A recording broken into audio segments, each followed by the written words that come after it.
Welcome to Westminster Abbey on this Holy Saturday.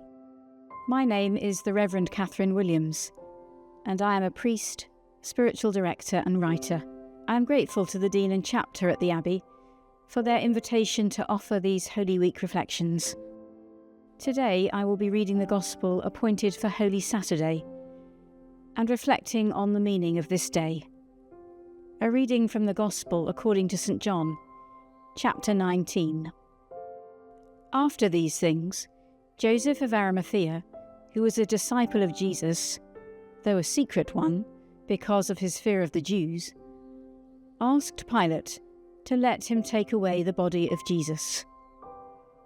Pilate gave him permission, so he came and removed his body.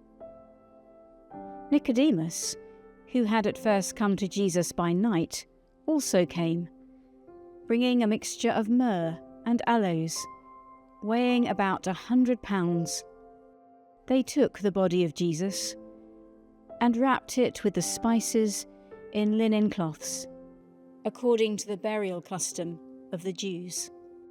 Now there was a garden in the place where he was crucified, and in the garden there was a new tomb in which no one had ever been laid. And so, because it was the Jewish day of preparation, and the tomb was nearby, they laid Jesus there. Holy Saturday, an in-between time, a day of emptiness, nothingness, grief and desolation. Jesus is in the tomb. Jesus is dead. The disciples are in disarray. The end has come terribly and swiftly. Hope is snuffed out.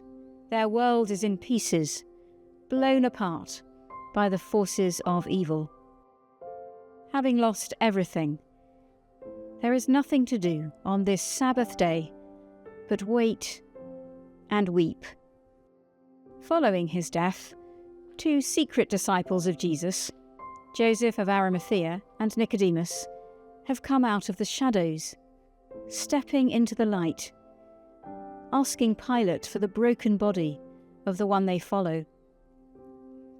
They have taken Jesus and laid him in a new tomb in a garden, wrapping and tending his body with 100 weight of spices.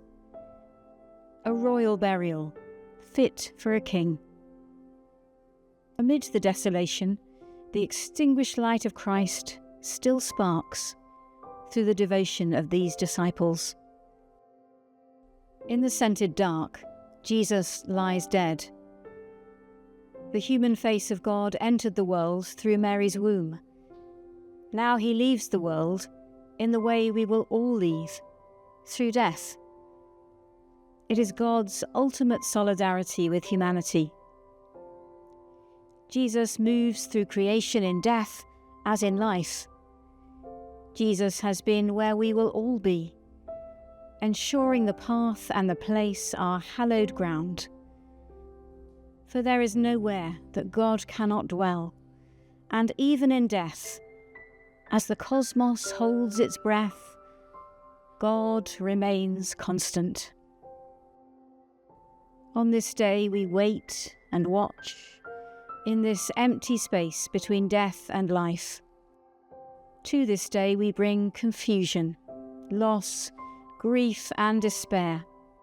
Sitting in the ashes of love, we hold the pieces of our broken world with fragile hope, daring to believe that death will not have the final word, trusting that the fragments will be restored in the light of a new dawn. Thank you for joining me for this reflection. This is part of a series of reflections in Holy Week as we journey towards Easter. To find out more about Holy Week and Easter at the Abbey and our online faith resources, visit our website at www.westminster-abbey.org/Easter.